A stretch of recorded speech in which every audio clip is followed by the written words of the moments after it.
What would you do if your husband woke up and looked at you like you were a complete stranger? 90 days in a coma, a billionaire who forgot everything, and one black woman's refusal to let their love story end. This is the true story of Zara and Declan Pierce, a love tested by tragedy, racism, and a memory stolen by fate.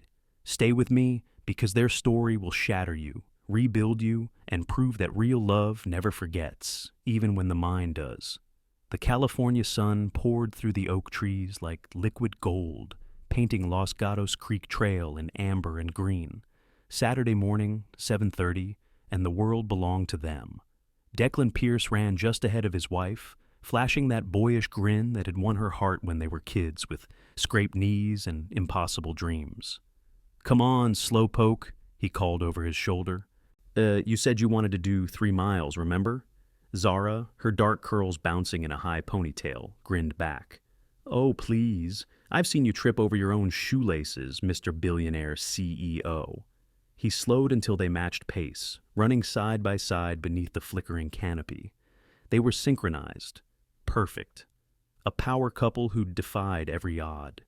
Him, the white heir to a tech fortune who'd chosen love over family approval. Her, the black woman who'd built a fashion empire with nothing but talent and relentless drive. 2 kids from different worlds who became inseparable. Now, years later, married and wildly successful, they still carved out these Saturday mornings. Just them. No boardrooms, no cameras, no pressure. But fate has a cruel way of shattering perfect moments. It happened in a blur. 1 second, Declan was laughing. The next, his foot caught the uneven edge of the trail. A root, a rock, something insignificant that changed everything. Zara barely had time to scream before she saw him stumble forward. "Declan!" The sharp, sickening crack of his head striking pavement echoed through the trees like a gunshot. Time stopped. Zara dropped to her knees, her heart pounding violently. "Declan! Baby! Open your eyes! Please, God! Open your eyes!" His face was still. Blood pooled beneath his head, dark against gray concrete. A runner shouted for help. Someone called 911, but Zara heard nothing except the roar of her own terror. Her trembling hands cupped his bloodied temple, tears falling onto his face. "Stay with me," she whispered. "Don't you dare leave me." The ambulance came. She followed barefoot. Her running shoes abandoned on the trail, she'd never walk the same way again. 3 months in a coma, 90 days of waiting, praying, bargaining with God. And when Declan Pierce finally opened his eyes and looked at his wife, the black woman who'd fought the world to love him, he saw a complete stranger. If you're listening right now, help me prove someone wrong. My mother said I wouldn't even reach 200 subscribers, but I believe stories like this deserve to be heard. Help me show her that these tales matter. Please subscribe to this channel, and let's keep breathing life into stories that were never meant to stay silent. Now, let's continue. The morning had started like every Saturday for the past 3 years. Coffee at dawn, playful arguments about who got the last blueberry muffin, and lacing up their running shoes while the city still slept. Declan had kissed her forehead before they left, whispering, 3 miles, then pancakes, deal? Zara had laughed, swatting his chest. "You always say that, then try to convince me to do 5. Now, as she knelt on the blood-stained pavement, that laughter felt like it belonged to a different lifetime, someone else's life, not hers, not anymore. The paramedics arrived within minutes that felt like hours. Zara watched, numb and trembling, as they stabilized Declan's neck, checked his vitals, loaded him onto the stretcher with practiced efficiency that terrified her. This was routine for them. For her, the world was ending. "Ma'am, are you riding with us?" one of them asked. She nodded, unable to speak, and climbed into the ambulance barefoot. Yet she didn't remember dropping her shoes, didn't remember the other joggers gathering, their concerned faces blurring into background noise. All she could see was Declan, still, silent, his chest rising and falling too slowly beneath the oxygen mask. Good Samaritan Hospital loomed ahead. Its sterile white exterior, a stark contrast to the golden morning they'd left behind. Emergency room doors swung open. Voices shouted medical jargon she didn't understand. Nurses moved with urgent precision. Someone guided her to a waiting area, pressed a clipboard into her hands. "We need you to fill this out, Mrs. Pierce." She stared at the forms. Name, date of birth, insurance. How was she supposed to think about insurance when her husband might be dying? An hour passed, maybe two. Time had lost all meaning. Finally, a doctor approached, tall, as silver-haired, his expression grave. "Mrs. Pierce, I'm Dr. Adrian Cole. I've been treating your husband." Zara stood, legs shaking. "Is he—" "He's alive," Dr. Cole said carefully, and she exhaled a breath she didn't know she'd been holding. "But I need you to prepare yourself. Your husband has suffered severe traumatic brain injury. There's significant swelling, and we've induced a medical coma to reduce the pressure." The words hit her like physical blows. A coma? For how long? Dr. Cole's pause was too long, too heavy. "We don't know, Mrs. Pierce. Hours, days, possibly weeks. His brain needs time to heal, and right now, we simply can't predict the outcome." "I'm sorry." Zara sank back into the chair, the world tilting sideways. Somewhere in the distance, a machine beeped steadily. The sound of a heartbeat that wasn't hers, wasn't his. Just a rhythm marking time in a place where hope and devastation lived side by side. The ICU became Zara's entire world. 4 pale blue walls, the steady beep of monitors, and the man she loved suspended somewhere between life and death. She refused to leave. The nurses brought her blankets, then pillows, then finally stopped asking if she wanted to go home. This was home now. Wherever Declan was, that's where she belonged. She developed rituals to mark the passing days. Every morning at 7, she'd smooth his dark hair back from his forehead, the way he liked it, her fingers gentle against his bruised temple. "Good morning, baby," she'd whisper, her voice hoarse from crying. "It's Saturday." Well, it was Saturday. Now it's Tuesday, I think. Time's weird in here.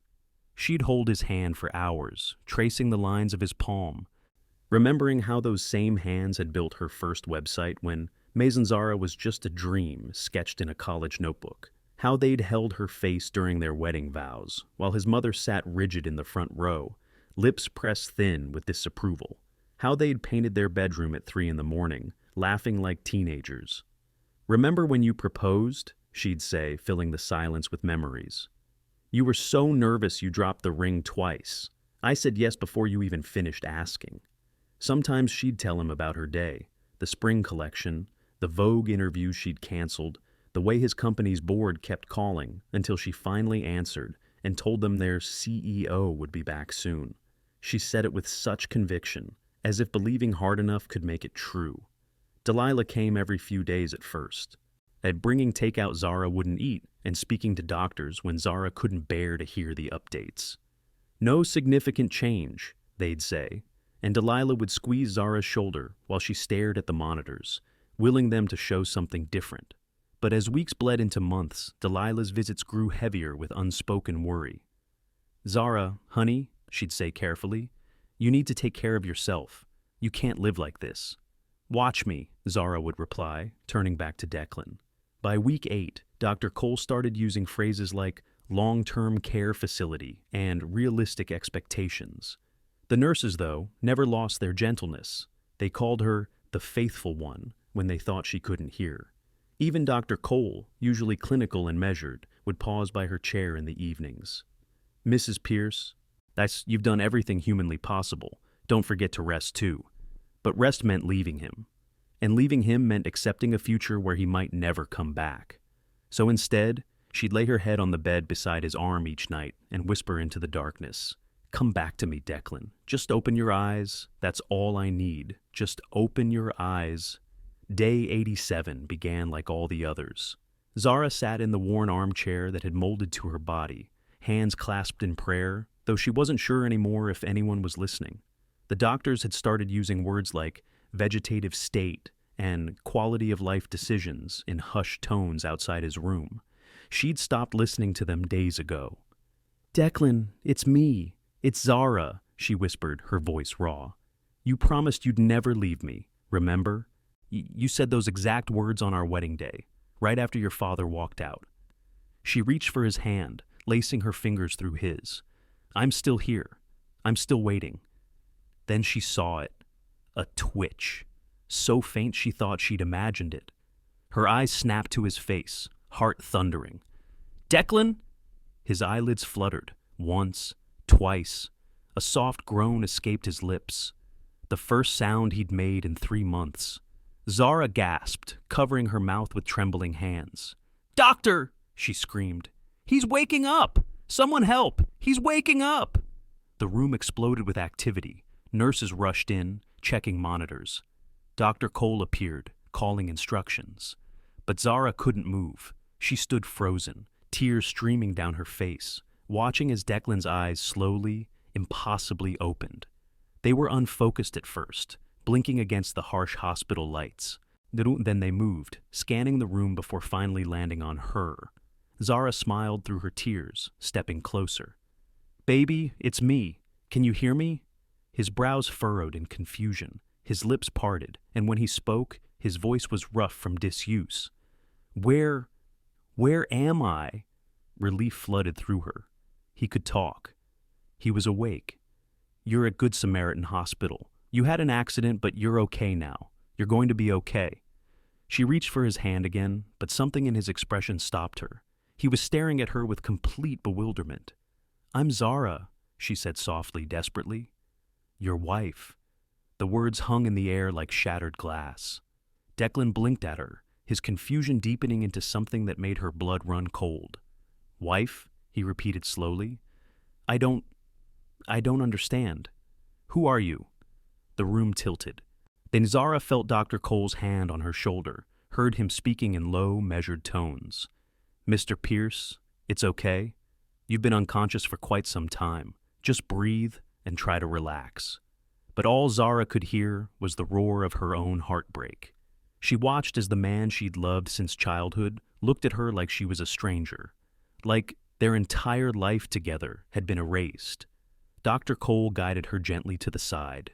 "Mrs. Pierce, he's experiencing what we call retrograde amnesia. The trauma to his brain has affected his memory. We don't know yet how extensive—" "He doesn't remember me," she whispered, the words barely audible. "He doesn't know who I am." Dr. Cole's expression was full of sympathy. "I'm sorry. We'll run tests, start therapy, but I need you to understand this may be permanent." Zara looked back at Declan, wheezed at his confused eyes and frightened expression, and through her tears, she made a promise that would define everything that came next. "Then I'll help you remember," she said, her voice breaking but determined. "Even if it takes the rest of my life."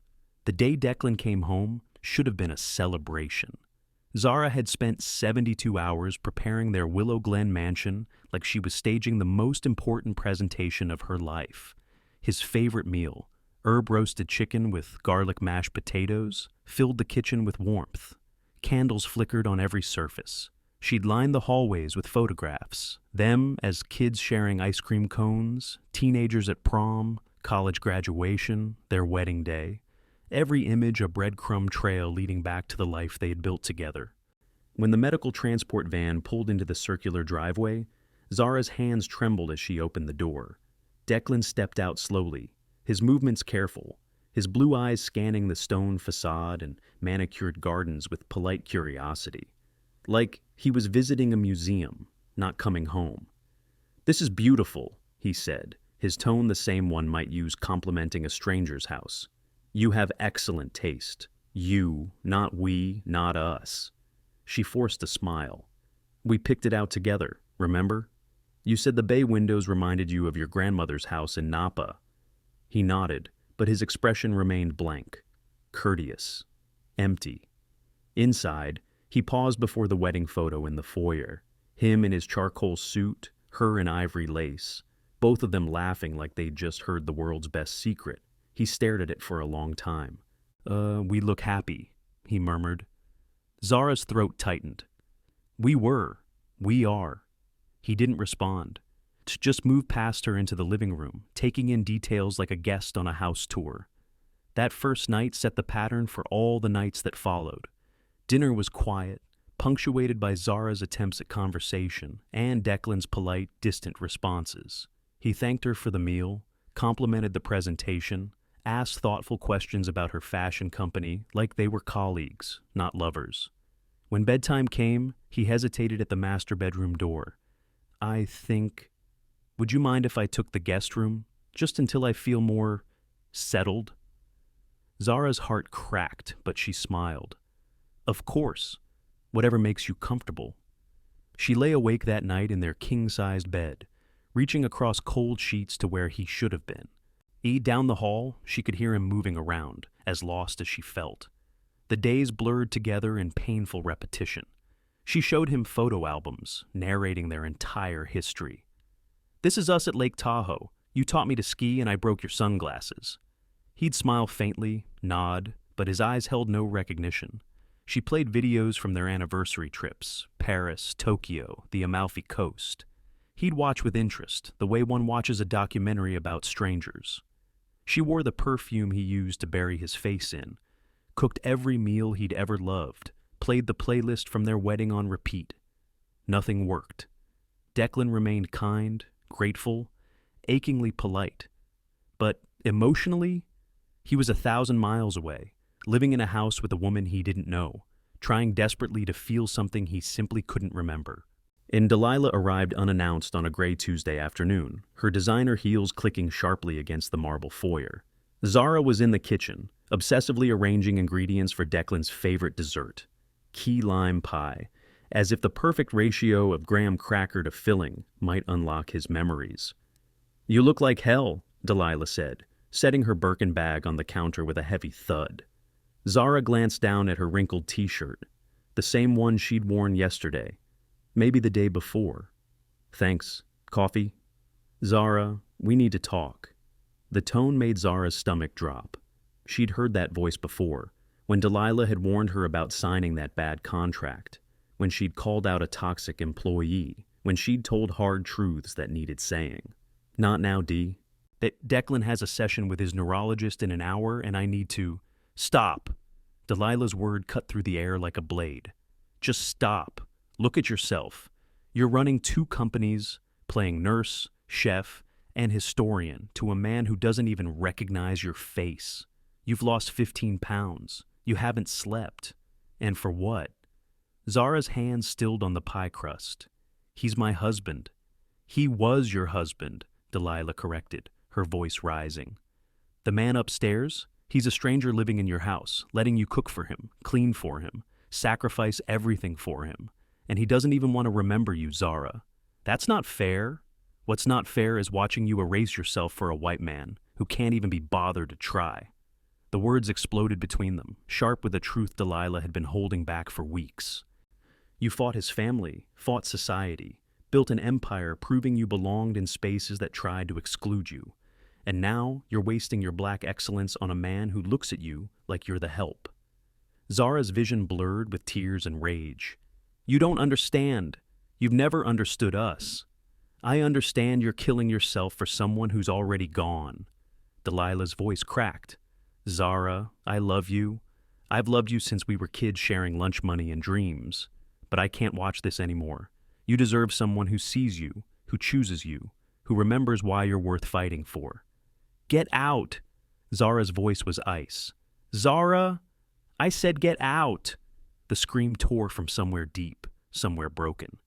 "You don't get to tell me how to love my husband. You never understood what we had, and you never will. And so get out of my house, now." Delilah's eyes filled with tears. She grabbed her bag, paused at the doorway. "You'll regret this. One day you'll realize you've been holding on to someone who doesn't even want to remember you."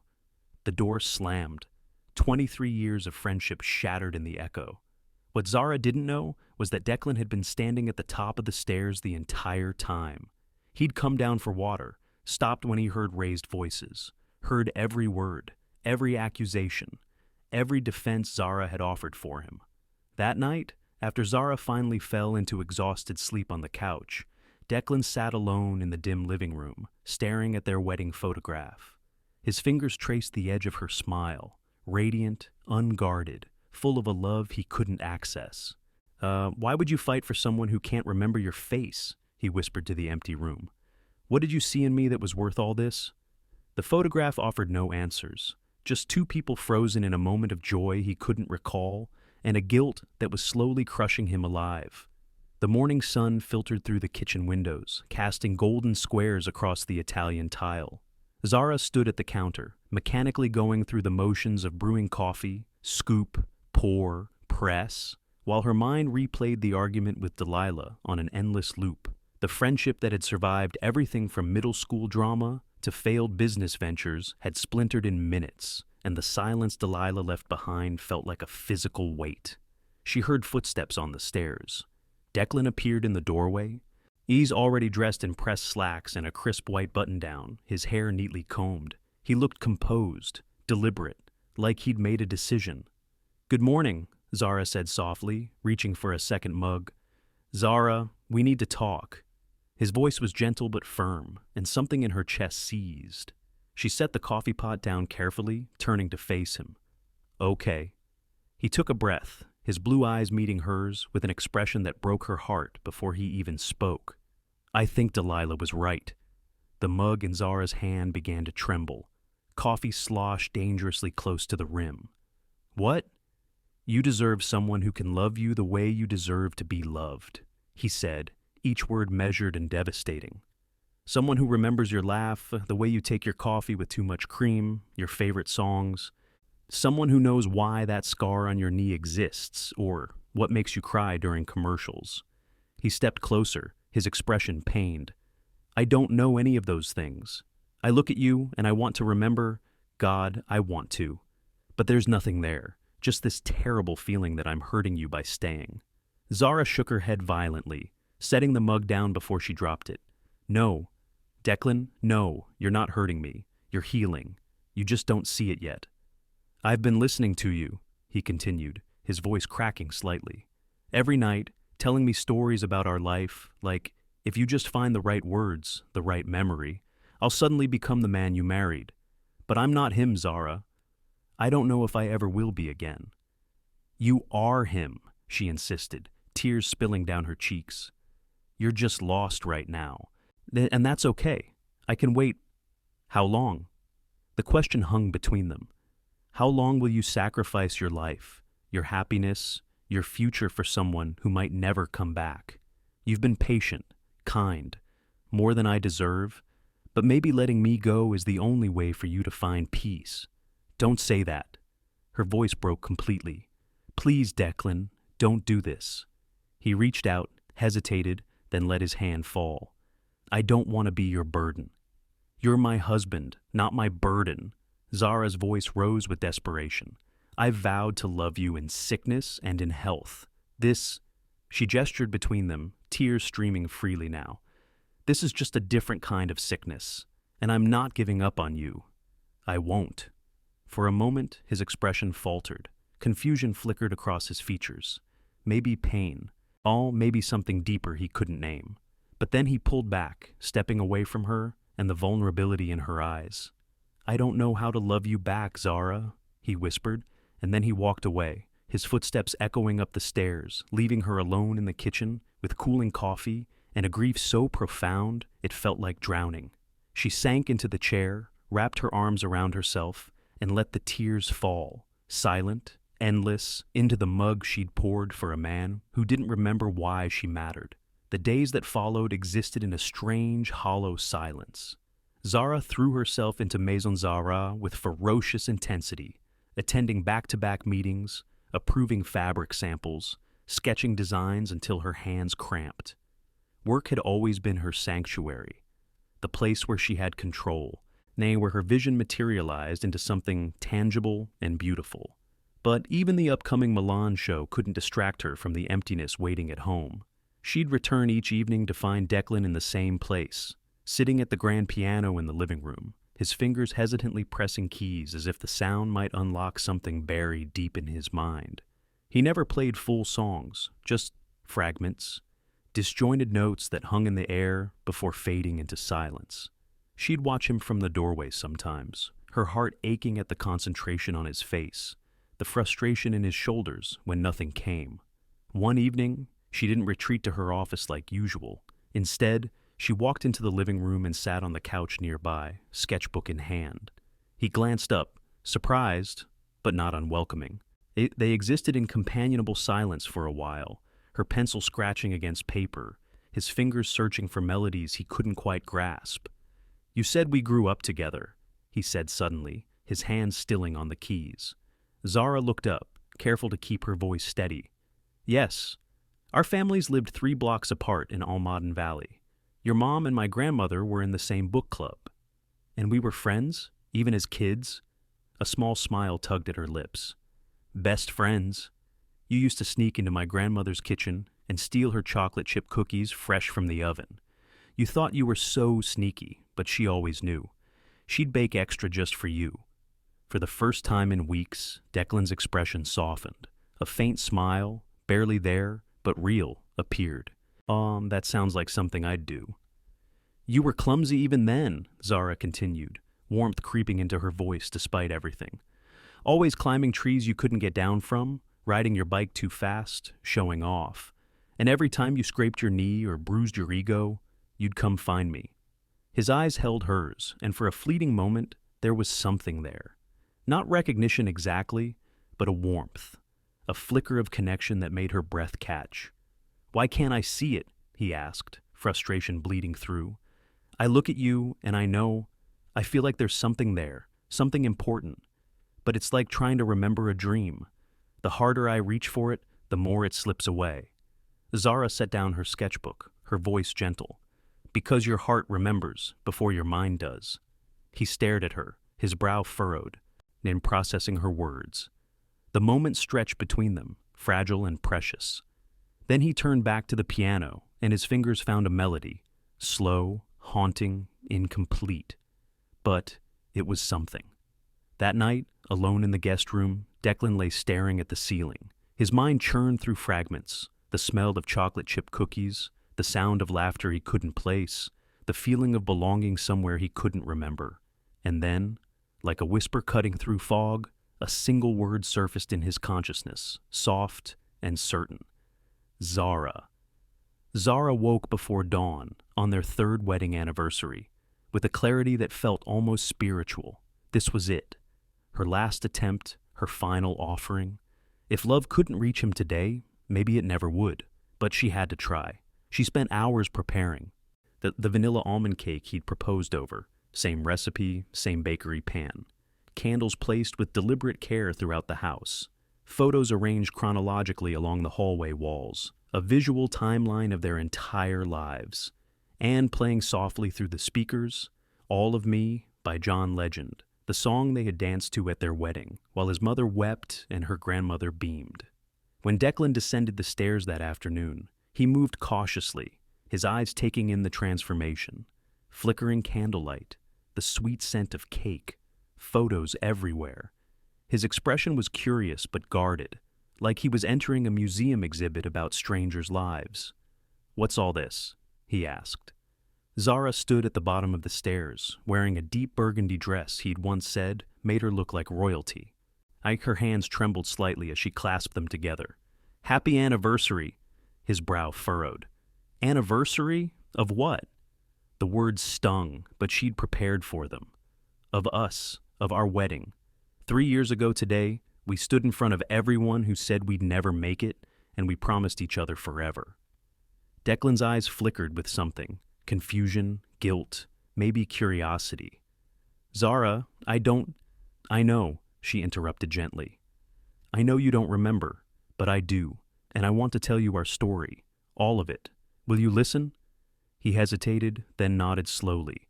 Zara took a breath and began. "We met when we were 7. You lived in the big house on Maple Street, and I lived with my grandmother in the yellow cottage 3 blocks over. Your mom brought you to her book club one day, and you were so bored you wandered into the kitchen where I was doing homework. You asked if I wanted to play." She walked him through their childhood, stolen cookies, scraped knees, the summer he taught her to ride a bike, their teenage years when friendship became something deeper. "You held my hand for the first time at the fall carnival. You were shaking so hard I thought you were cold, but you told me later you were just terrified I'd say no. Declan listened, his eyes never leaving her face. College was hard, she continued, voice thickening. Your fraternity brothers made comments. Your father called me unsuitable, but you never wavered. You stood up in front of everyone at your family's Christmas party and told them, if they couldn't respect me, they couldn't respect you. She showed him photos, prom, graduation, and at the night he proposed in the same bakery where they had shared countless conversations. You got down on one knee and the entire place went silent. You said, Zara Fontaine, you've been my best friend, my partner, my home since we were kids. I don't want to spend another day without you. Tears streamed down her face now. And at our wedding, you promised to see me, choose me, love me every single day. You've kept that promise for 3 years, Declan, and I've kept mine. Even when you couldn't remember my face, I chose you. Because love isn't about memory, it's about choosing someone over and over again. She stepped closer, voice breaking. Let me guide you. Let me take you home again. Declan's breathing had changed. His hands were shaking. His eyes, those blue eyes she'd looked into 1,000 times, suddenly flickered with recognition. His voice cracked. I remember the cookies. I remember your grandmother's kitchen, the smell of vanilla and cinnamon. Zara's heart stopped. I remember your laugh, he whispered, his face contorting with emotion. The way it sounds when I make terrible jokes. I remember holding your hand at the carnival. God, I was so nervous. His eyes locked onto hers, tears spilling over. Zara, I remember you. She couldn't breathe, couldn't move. Declan, I remember everything, he gasped, stepping toward her. The pier where we had our first kiss, the apartment we could barely afford, the way you cried when I proposed, our wedding day when you walked down the aisle and I forgot how to breathe. He reached for her, pulling her into his arms. I'm so sorry. I was lost, but I remember now. I remember us. Zara collapsed against him, sobbing into his chest as his arms tightened around her. You're back. You came back to me. I never want to leave again, he whispered into her hair, his own tears falling. Never. Spent hours that afternoon moving through the house room by room, Declan reclaiming memories like scattered pieces of himself. He touched the kitchen counter where they'd shared countless morning coffees, ran his fingers along the piano keys, suddenly remembering the song he'd been searching for, Claire de Lune, the piece he'd played the night he proposed. In their bedroom, he stood before the closet, pulling out the jacket he'd worn on their first official date. You spilled wine on this, he said, laughing through tears. Red wine? You were so embarrassed, but I told you it gave it character. Zara laughed, and the sound bright and unrestrained for the first time in months. You never wore it again. Because every time I looked at it, I remembered how beautiful you were that night. I didn't want to forget. As evening fell, they sat together on the balcony overlooking the twinkling lights of San Jose. Zara had set the table simply, the anniversary cake, 2 glasses of champagne, candles flickering in the gentle breeze. The city hummed below them, alive and indifferent to the miracle happening in this one small corner of the world. Declan reached across the table, taking her hand in both of his. I can't believe I forgot, he said, his voice thick with emotion, that I could forget something so fundamental, so important, but I also can't believe you never gave up on me. Zara squeezed his hand, her eyes shining. I never had a choice. You're my life, Declan. Even when you didn't remember, I loved you. I always will. I'll never forget again, he promised, the words carrying the weight of a sacred vow. Not a moment, not a single day with you. She smiled, that brilliant smile he'd fallen in love with when they were just kids with skinned knees and impossible dreams. Good, because I wasn't planning on letting you. He stood, pulling her up with him, and kissed her with all the desperation and relief and love of a man who'd been lost and finally found his way home. It was the kiss of reunion, tender and fierce, broken and whole, ending and beginning all at once. The following week, Dr. Cole confirmed what they already knew.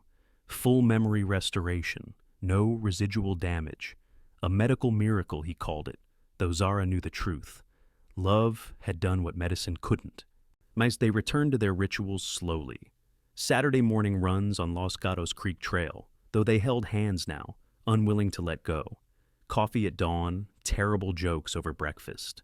Declan threw himself back into his company with renewed purpose, while Zara's Milan show became a triumph, her designs infused with a depth born from almost losing everything.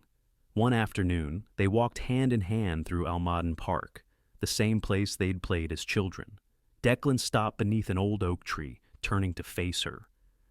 "When I lost my memory, I thought I'd lost my life, but I realize now," his voice caught, "my life was you all along. Everything good, everything worth fighting for.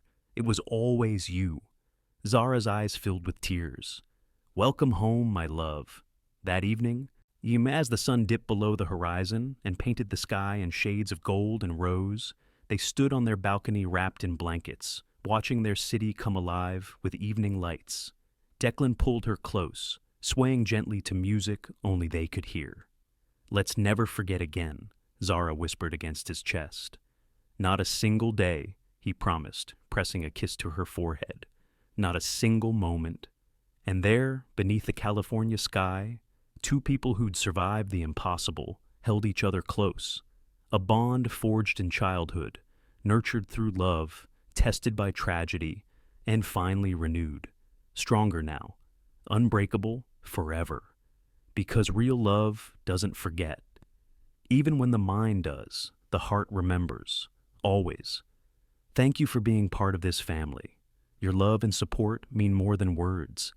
If this story touched your heart, then if it made you believe in the power of unconditional love, please share it with someone who needs to hear it today. Like, comment, and subscribe for more true stories that will break you, heal you, and remind you that love, real, patient, relentless love, always finds a way home. Until next time, keep choosing love, keep believing, keep fighting for forever.